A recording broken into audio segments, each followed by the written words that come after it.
We were happy to see you all at the June interchange as well. So the agenda items for today, we'll be going through our updates and reminders, the Hancock commit migration, our spending production updates, IJA updates over the next meeting, and then we'll end with our WDR program updates. So to start with weatherization, we have updates this year. DOE has reached out, our project officer, that they will not be issuing a WAP memorandum for the updated HUD list of eligible multifamily properties for weatherization. Our project officer did email those to us. So after this meeting, when we send out the slides and the recording link, we will also provide that list to the network as well, so you have access to it, since it will not be a memorandum. And then DOE has released a policy update regarding indirect cost reimbursement. This applies to new and conditional awards. Recipients and subrecipients should continue using their negotiated and approved indirect cost rate methodology and applications for the new awards. However, the DOE will cap the maximum reimbursement amount within the award terms. For formula DOE, it's capped at 15% of indirect costs, including the fringe benefits. And we would suggest seeking help from a financial professional to ensure you are in compliance. And for the CAP agencies, Eric Johnson sent out an invitation to the executive directors for a 11 a.m. webinar hosted by NCAP. It will also have Cap Law and Whipley on there as well. So we did want to make you aware and to be mindful of that going forward. And then updates for DOE 25. Virginia is still waiting approval. Our project officer's review has been completed, but Virginia has not received financial administrative office feedback yet. We have heard that 7 of the PY25 state plans have been approved as of 9/5.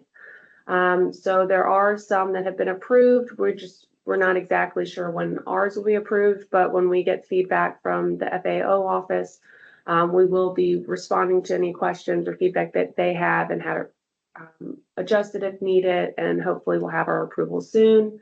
For LIHEAP, the request for the TNTA audit and liability insurance amounts were due to Jen Bissett on Tuesday.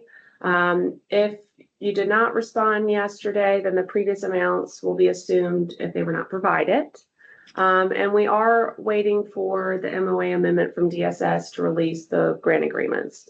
So we are hopeful that we'll have that in place soon, but we wanted to give you an update of where we are at this point. We also wanted to make you aware that in the operations manual, there's an update or clarification on page 25. And in yellow, there's revised text to clarify that it's multifamily projects containing 2 to 4 units and row houses.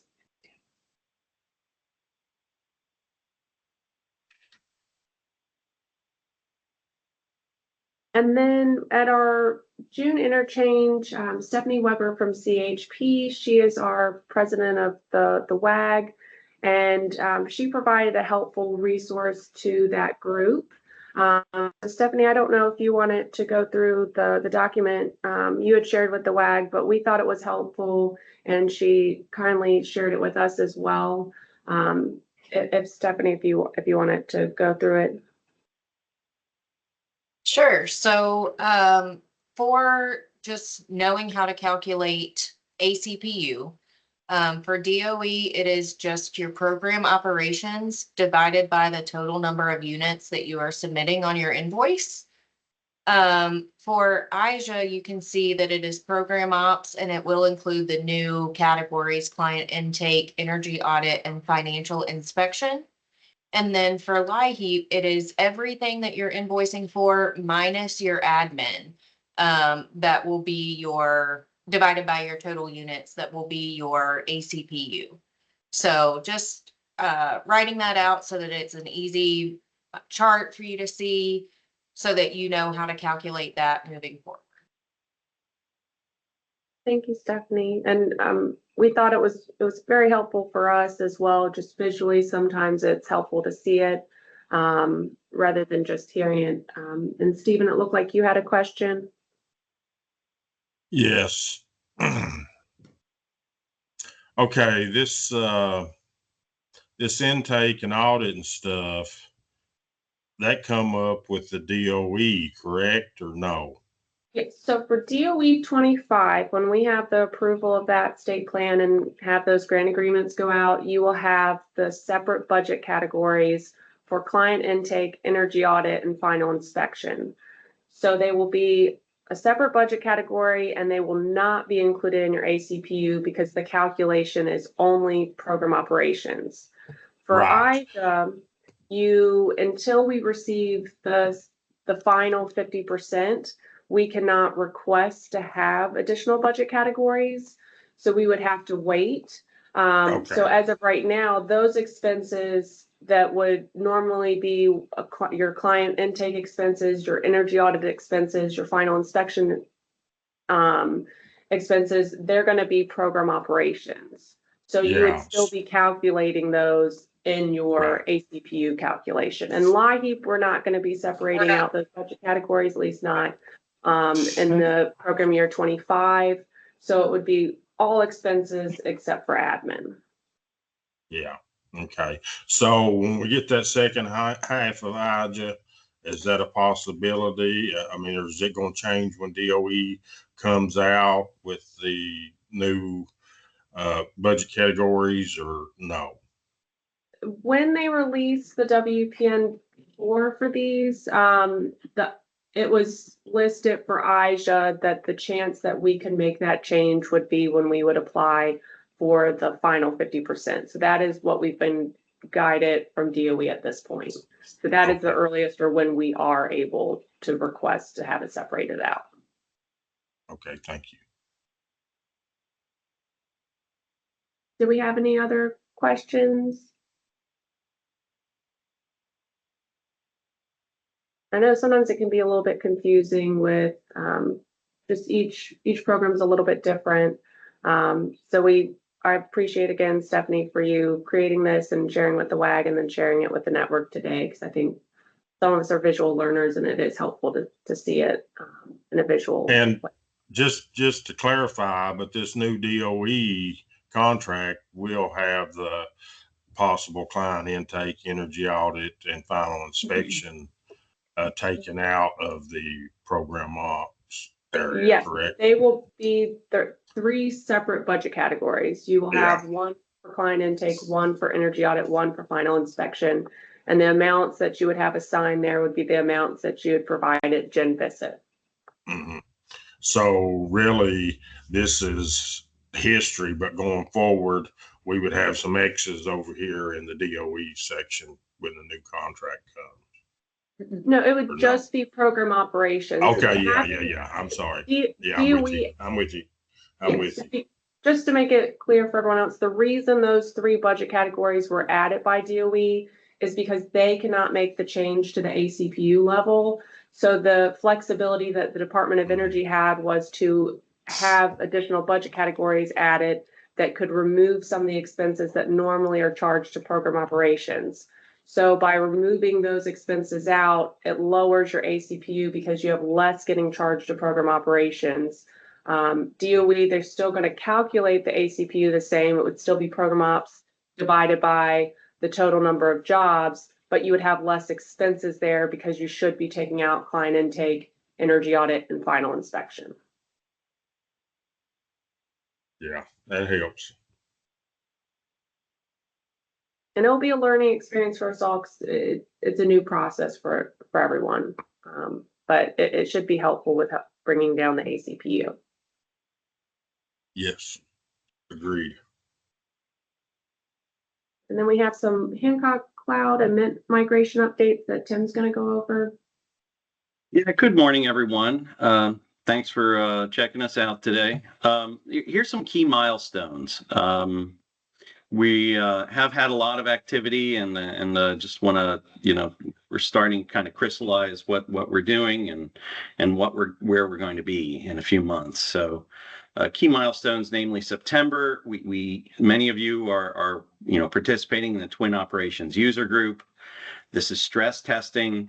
I when we have some issues that we raise with the testing, people are like, oh my gosh, oh no. And I'm sort of like, yes, because, that's what we want to find. We want to find these problems now. So, I really appreciate everyone who's participating. Some others, still, I know we're going to be working through it. I encourage you to do it. The more we get, the more information, the better. This month, we hope to send out the measure cost survey to all providers. That's something I know David has done in the past. He's going to send it out. I'm working with them to pull that data from Hancock and send it out and get some updates. Those measure costs will then be pushed into Hancock Cloud when it's launched. And also this month, we want to submit the compliant package to DOE to request approval. That's all laid out in a WPN, and I'm been working on that memorandum and the materials that have to go with it. One of the milestones we've accomplished in Hancock Cloud is DOE provides 5 or 6 sample homes that we have to model, and we have to match the output in the energy savings report. And right now, the Hancock Cloud, the Mint application is doing that. So that's good news. October, we want to target for manual development, working with the training center. And, that's our goal, is to get that underway. It is going to be somewhat limited what we can do, because we want the manual to be up to date with the latest user interface and, user experience. But anyway, that's something we're going to certainly kick off and be working on through October, maybe into November. November, again, the next major build of the software is going to be after DOE approval. So we're hoping in November, we want to launch the Virginia Hancock Cloud Sandbox, and that's going to be, we do have kind of a Virginia, what they're calling an acceptance site at Hancock, but the sandbox will be more generally available to everyone, and should have the user interface positioned in a way and oriented in a way that we want, and should actually be able to work from intake to close out pretty well. We anticipate 3 user trainings that month. Really intake, the audit, and closeout. Maybe the audit will break into a couple different parts, because it could be a little bit longer. We want to record those videos. Looking into December, we really want to do a twin operations rehearsal by all providers. Again, we're going to request a couple projects each, all providers, not just the volunteers. I think it's really important. And we're also going to be doing user list updates and those will be due to us at the end of December. What I mean by that, we've mentioned this in the past. We've got a lot of users. We have a lot of active users. We have a lot of inactive users. We have a lot of legacy organizations. And we need to update that list. And we have new permission structures. Right now, there's about 20, I think we're maybe over 20 different permission sets in Hancock Generation 3. What that means is, based on your login, you're allowed to access this, you're allowed to do this, not see this, or not access this. And that's too many, to be honest. It's just over time. It's kind of a natural thing in software where that grows. We're bringing it to a smaller set of permissions, and we're going to map those over from that 20 to the 6 or 8 that we're going to have. Once we have all those permission sets figured out, and we're going to send out user lists, again, we'll need new users. We'll need to make sure that the users that are active are assigned the correct permission set. And also, if you have inactive users, we need to retire them and note that they're inactive. So that'll happen in December, with a tentative go live date of January 12th. And that is a specific date. I say tentative because we are working hard to meet that. But I think that's a good date. That gives us kind of a week after the new year to reset with our operations, and the migration will happen the weekend before that. So next slide, please. So some key questions. Can we intake new weatherization jobs in Gen 3 after January 12th? And the answer there is no. That's when we're live. All intake must be new in Hancock Cloud after January 12th, or January 12th and afterward. What about in progress jobs? Well, this is what we're looking at. All jobs will be migrated to Hancock Cloud between January 10th to 11th. Jobs with a completed audit in Gen 3 as of January 10th can be invoiced in Gen 3 within 60 days. So we're allowing Gen 3 to roll in a parallel universe here for about 60 days afterwards. I talked to Matt this morning about this, and just so we can ensure that, continuity with anything that's really advanced in Gen 3 can move on. Okay. What about the new client priority ranking system? We presented this in August with the new client priority ranking system. It's similar, but it's different enough in Hancock Cloud. We know a lot of you are using first come, first serve, which DOE has said is not okay. We need to use this client priority ranking system.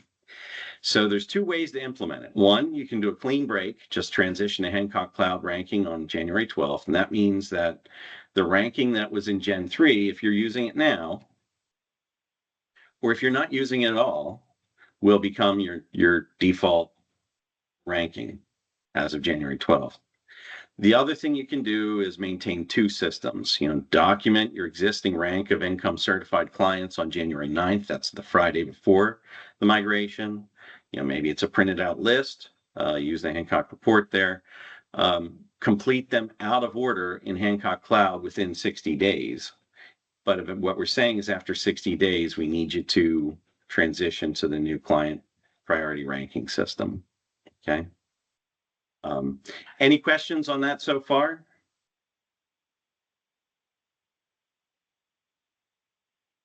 Okay. Finally, question. Oh, Leroy. Yes, sir.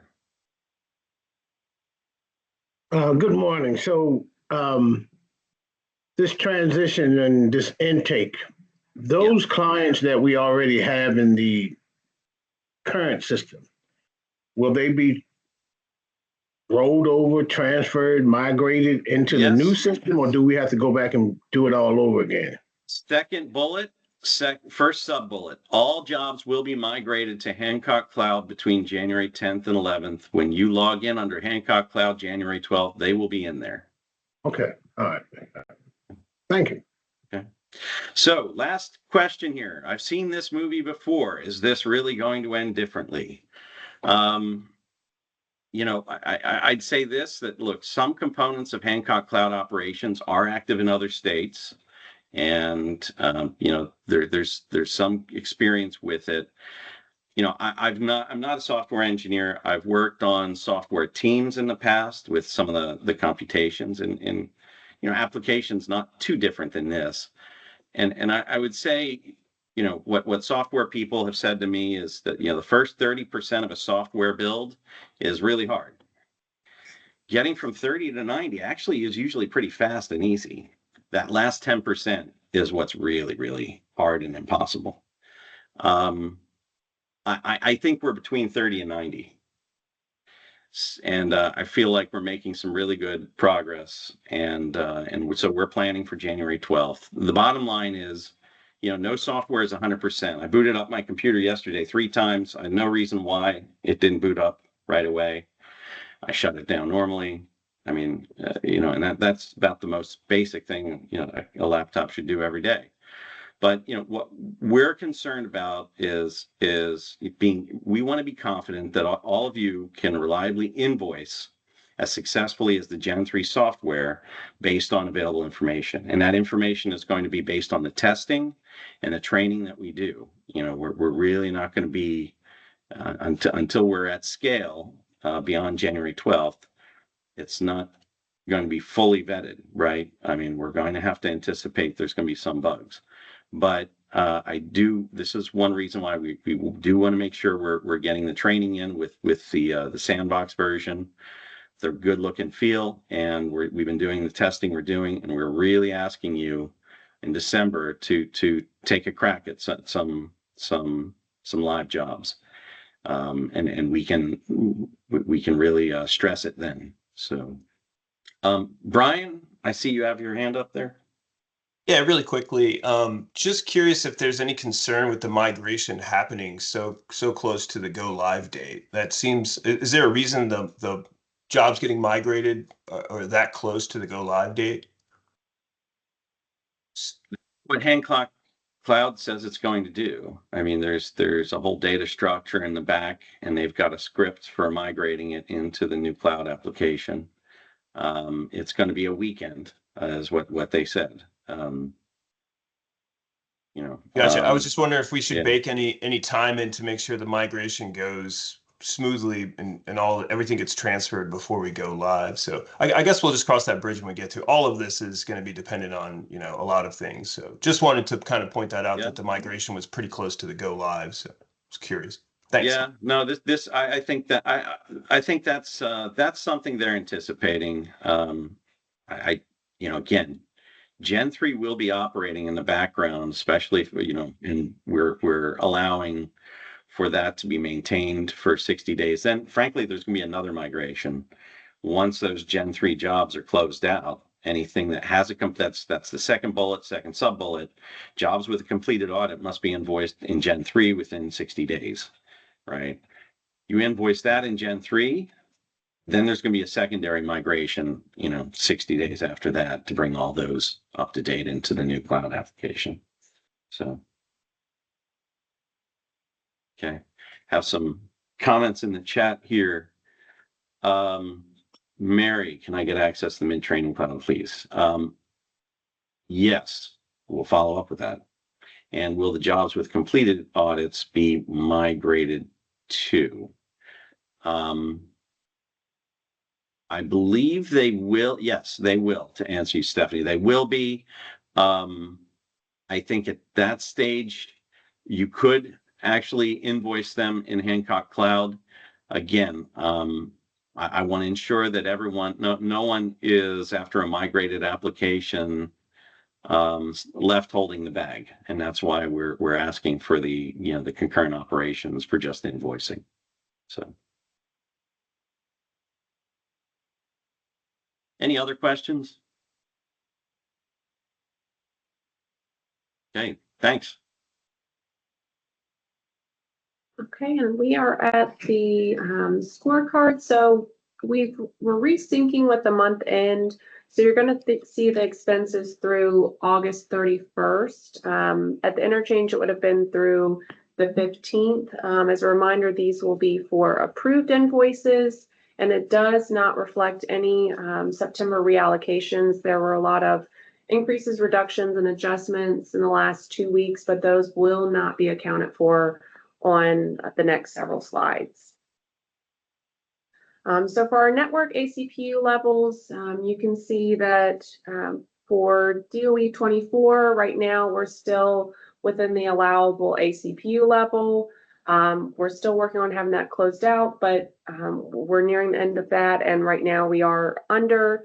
For WRF 22, 23, and 24, we are well within the $15,000 ACPU level. However, for LIHEAP and IJA, we are elevated. LIHEAP, we do have the most flexibility with, but again, we want to keep it as close to the program year ACPU level as possible. For IJA, you will see it's elevated, and it is likely to go up one more time in this next meeting. But then we are with the release of information notice IJA 7, or not IJA 7, I'm sorry, 25-3. We have capped the limit at 9,000 for an ACPU. So you will see the the numbers going down, that's where we're working on getting those to go down.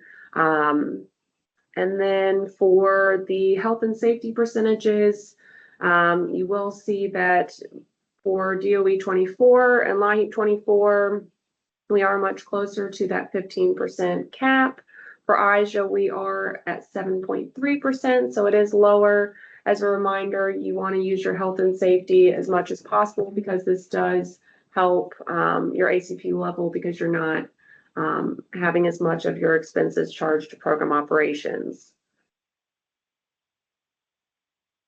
For DOE 24, again, all of these that have had some reallocations or adjustments, you're going to see red notations at the bottom right, just to be aware that it does not include any of those changes. And then for WF 22, we are about to close out. 23, we're nearing that close as well. 24, we had a good amount of funds left. We're about 50%.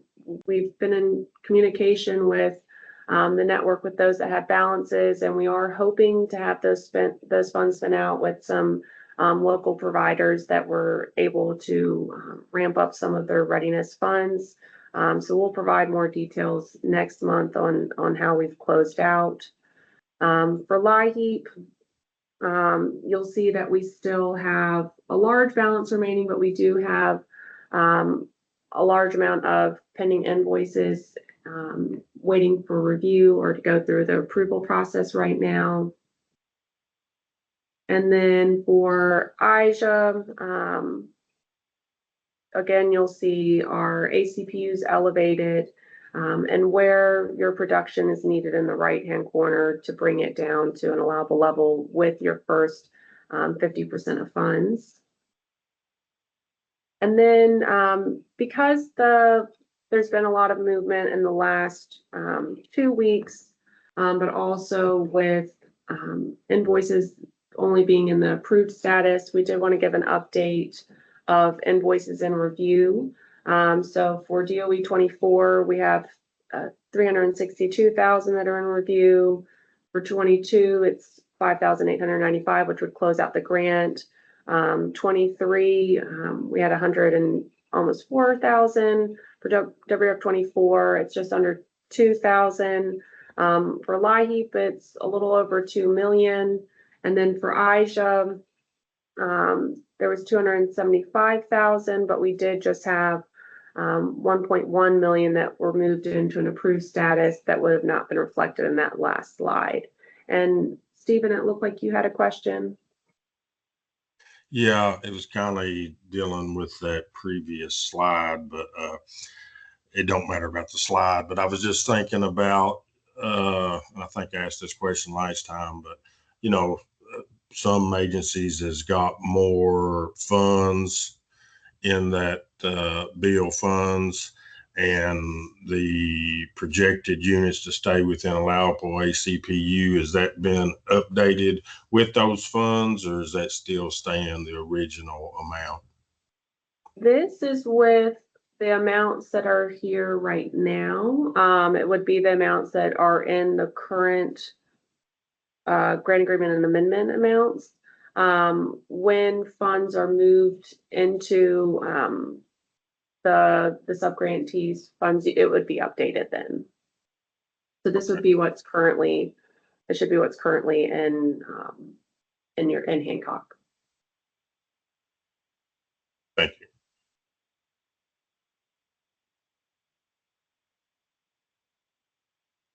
And then here, just to give an update, instead of giving you the 8/31 or August 31st approved invoice percentage or amount of units, we are giving last week's update, which include that 1.1 million draw, and we are up to 1,186 units. We need 1,442 to meet the benchmark set by DOE to have the 30% of the goal. And so that puts us at 82.2% of our production goal. There are other benchmarks, but of the ones that the subgrantees have access to, we are getting closer. And then with our next monthly meeting, that's going to be scheduled for October 15th at 9 a.m. A meeting invite was sent out August 5th.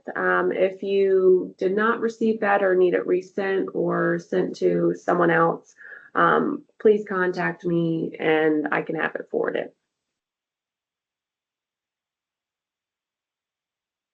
And it looks like there's a question. As of right now, we have not made any change to our information notice because we really do have to bring down that ACPU level. We are hopeful that we'll have DOE and LIHEAP released soon to the network, but we understand where that concern comes from. If we were to make that change, I would think it would be in another information notice.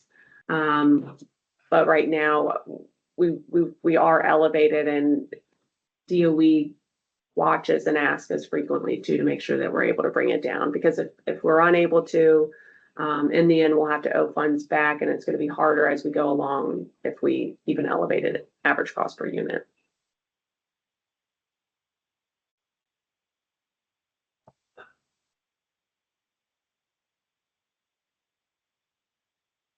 Aaron? Thanks, Michelle. Good morning. I'm Aaron Shoemaker, the Housing Program Administrator, DHCD, for the Weatherization Deferral Repair Funds, WDR. Over the course of the next several slides, I'll provide WDR updates/reminders and briefly discuss data on WDR expenditures and remittances. Next slide, please. Here's the overview of today's WDR updates/reminders. Reminder number 1. It's not numbered on the slide, but I'll number it verbally. All new reports and future remittances should continue to be submitted under the 24 to 26, or it's actually 25, 26 in CAMS, 2-year grant agreement. Everyone seems to be squared away on this. Good job. For the subgrantees that had a 22, 23, or 24 grant active prior to June 30 of this year, you have already received your closeout amendment. And if you haven't already, please get that signed by your executive director and or CEO and email it back to me. As always, just a reminder, you can check the WDR webpage on the DHCD site for the most recent WDR documentation, such as the application form that we updated in August and the August 2025 program manual.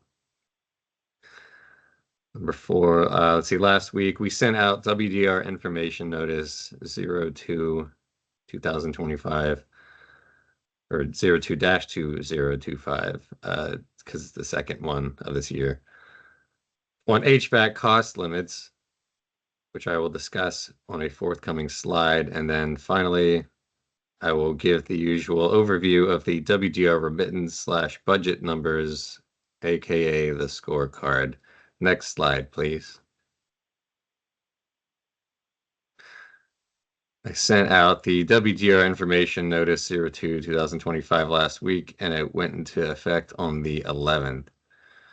This information notice just adds 3 words to the program manual that we had not carried forward when we updated the cost limit section in the release of August 2025. And that is the maximum amount of WDR funds that can be used on the HVAC repair category on an individual job, determined by system rather than the entire category. So unlike all of the other repair categories, the $15,000 limit is by HVAC system.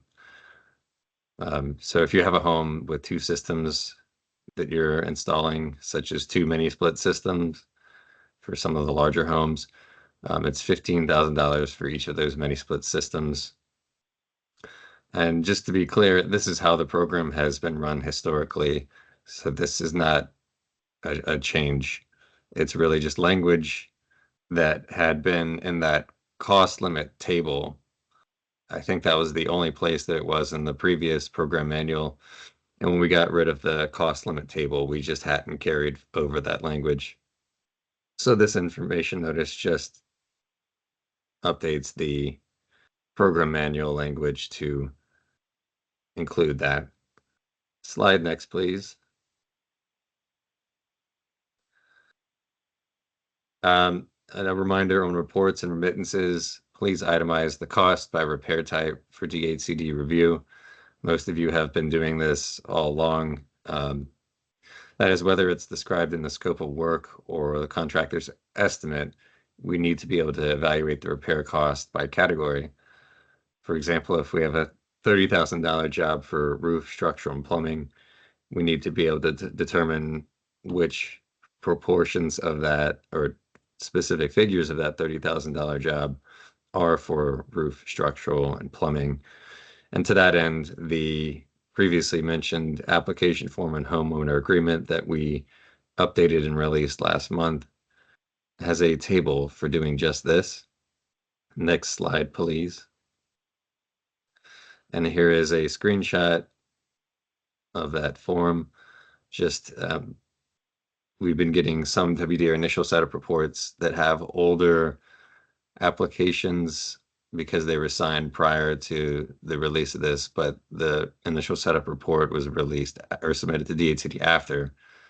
So we'll kick those back to you and just at the very least add this page to an old initial setup report application that was signed prior to the release but's being submitted now.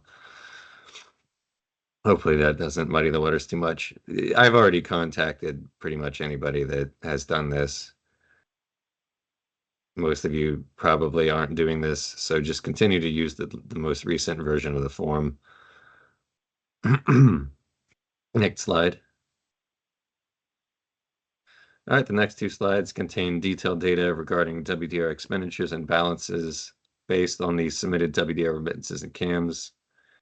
It's worth mentioning that it's the submitted, not necessarily approved remittances, because that's just how the budgets display for me on my end.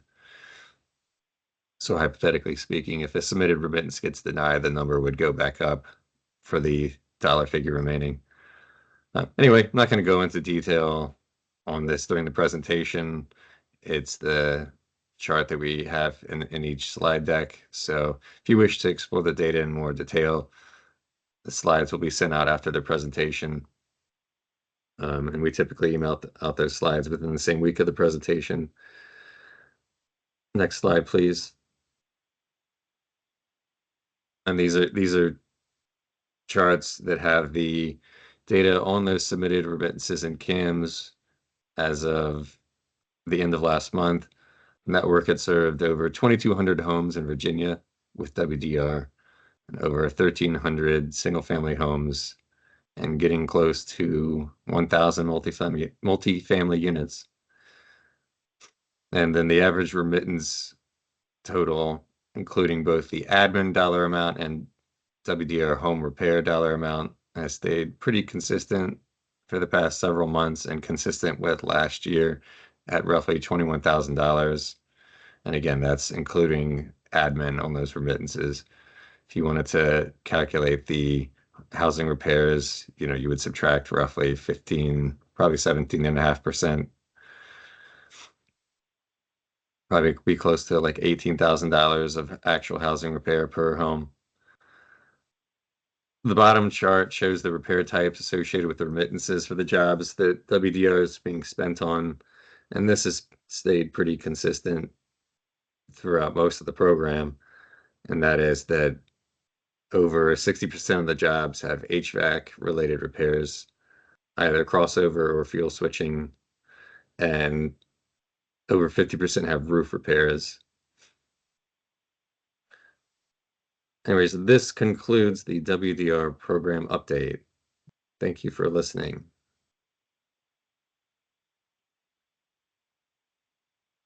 Thank you everyone for joining. I think there was a question from Kristen asking if there were any resources or guidance that DOE's passed on ways to keep the ACPU down. I think their guidance that I've always seen would be make sure that you're charging expenses to the correct budget categories. There are optional budget categories that we use for like the annual DOE formula funds, like health and safety. There's certain budget categories that we can opt into, such as the intake, the client eligibility, the final inspection, and using those optional budget categories can help us bring the ACPU down. So really, our guidance that I recall would be make sure you're charging accurately and using the optional budget categories when able to. For IJA, again, we can't use those, but optimizing the funds that you do have to help bring down the cost as well. Michelle, could you go back to the ACPU slide? And Kristen raises, a good point. And I've raised this before. When we look at the ACPUs, Are you talking about this one or the? No, Okay. no, the actual performance numbers. Yeah. When you look at our ACPU for IJA, for example, you can see it's elevated by over 50%. So, and we're halfway through the grant period, which means, one could argue the next half needs to be 50% below in order for us to meet that goal. Go to the next slide. So here, the health and safety percentages, we have a cap of about 15%. And for DOE 24, and really all of our DOE grants, we were below it. We were below the ACPU, but our health and safety is close to 15%. And that's a good thing. That's because we've been leveraging and really ensuring that eligible costs to health and safety are going to health and safety, and not necessarily, embedded in some of the other categories that would elevate the ACPU. And so not surprisingly, IJA is at 7.3% here, and we've got an elevated ACPU. Now, that's not all. I'm not saying that if our IJA health and safety were running at 15%, we'd be within the ACPU. I'm not saying that, but I think you can certainly associate a decent chunk of that elevated ACPU with underspending, under allocation on IJA. We mentioned this before, also making sure we're leveraging, LIHEAP, other sources, and cost engineering methods, which, we had a good discussion on at the interchange. So, David, did you want to add anything to it, to what Michelle and I said? I think the only other guidance that DOE really asks is to use the braided funding sources as much as possible as well. And I would add, I think I said the order incorrectly earlier, but for the information notice, it's 3-2025 that we released. There is an exception listed in there. It is on a case-by-case basis. It can't be used frequently, but you would have to provide a plan in place and that you're going to stick to that would bring your ACPU down by March 31st, which is where your amendment runs through. So while we can have some exceptions at this point, you would have to have a plan in place before you submit the invoice. And you would need to stick to it, and you would be needing to increase production. So I would just remind you to refer back to the information notice as well of what's listed out there.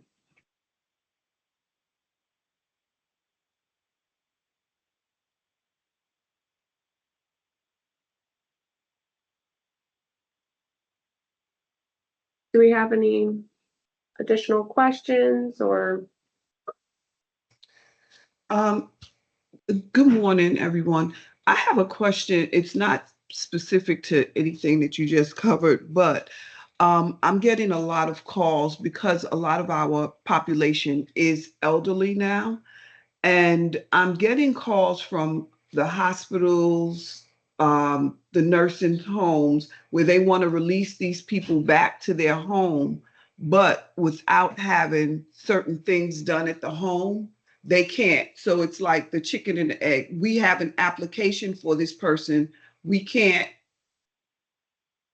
what do we do in that instance where the hospital says we're going to release them, but they won't be safe at home unless these things are done? Can you go ahead and do the work? Is anyone else seeing that a lot in their communities? I'm getting a lot of calls on this.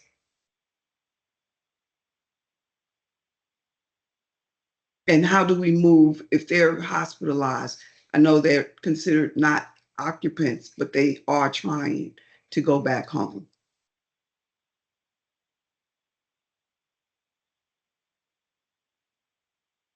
Anyone have that similar experience, Katrina?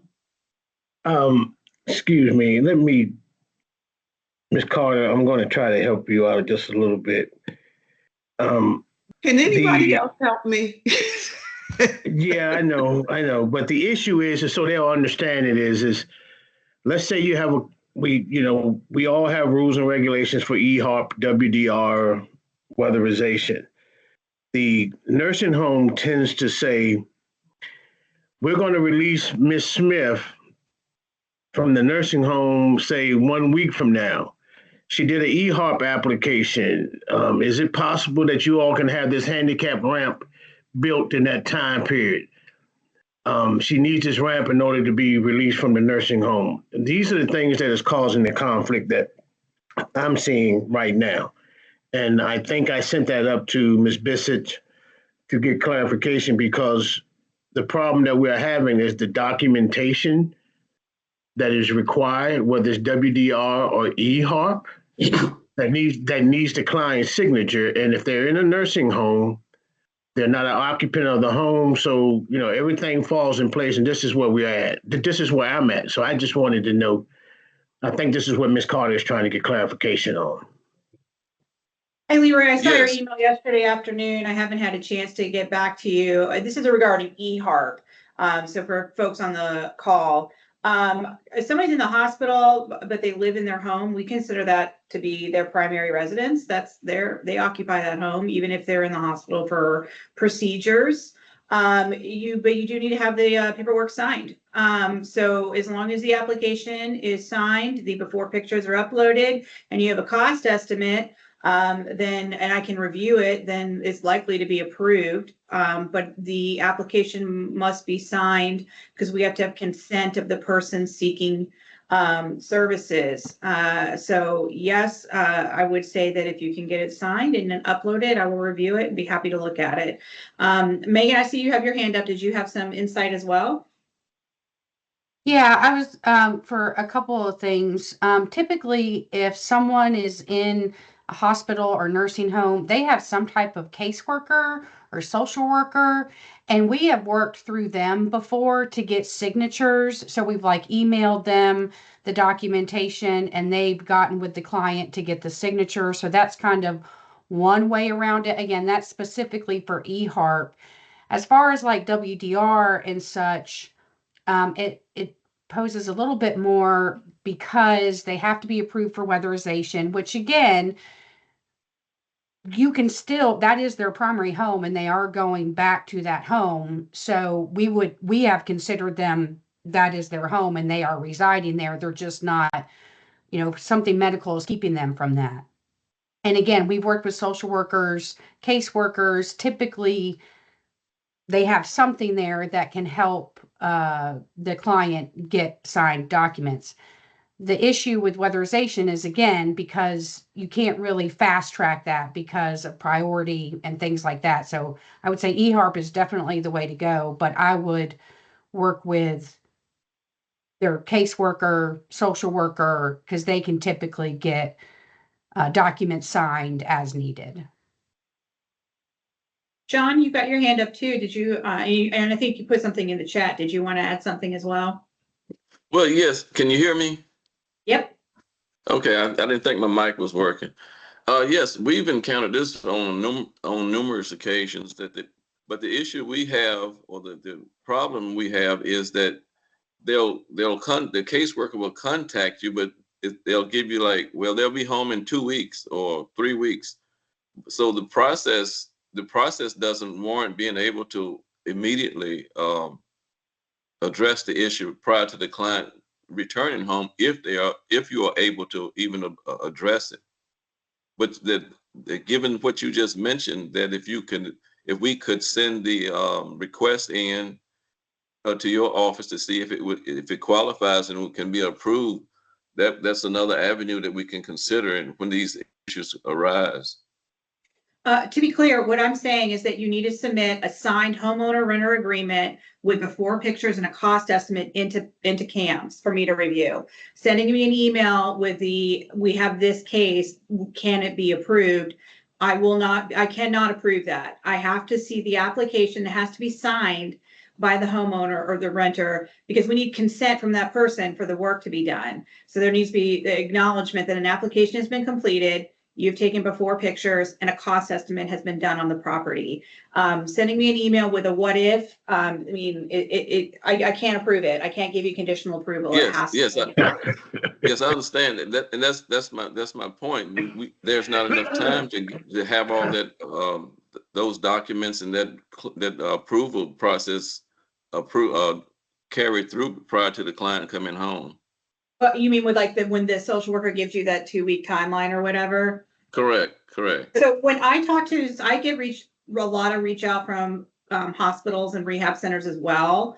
And I do try to educate those folks that about the process for grants when they're seeking grant work for their clients, and that it is not a quick process.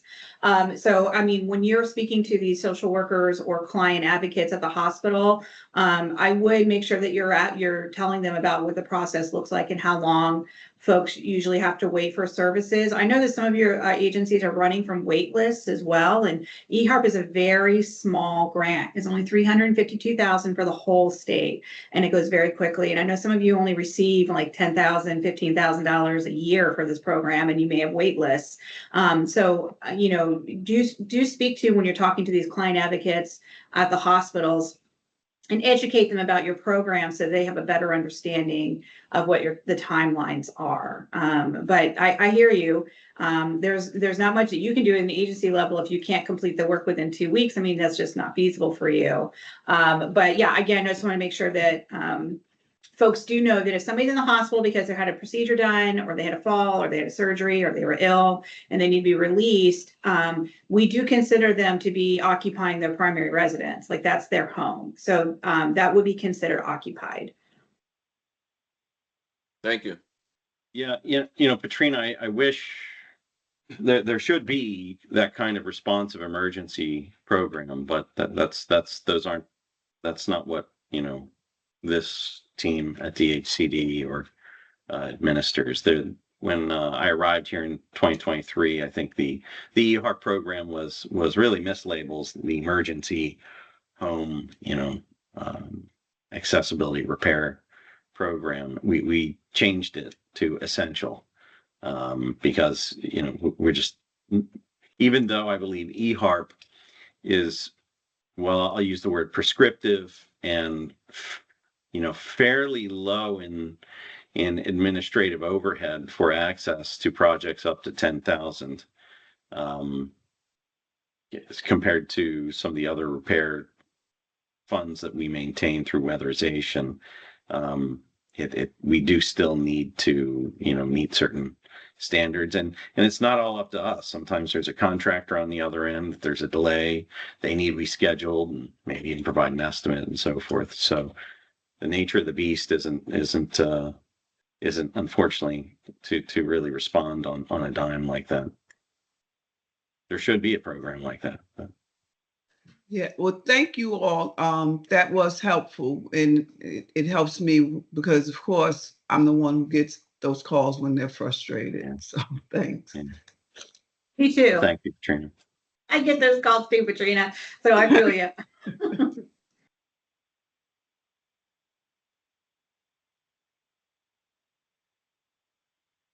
Do we have any additional questions or comments? I think Chase did provide the link for those if you're interested in the NCAP webinar at 11. We do appreciate everyone joining, and we look forward to seeing you all in October. Thank you. Thank you, everyone. Thank you. Thank you. Thanks. Okay. Oh, yeah. Oops, I exited out of it. I don't know that I can. Can I stop recording? Wait, here we go. Can I? I can, I didn't. Okay. I think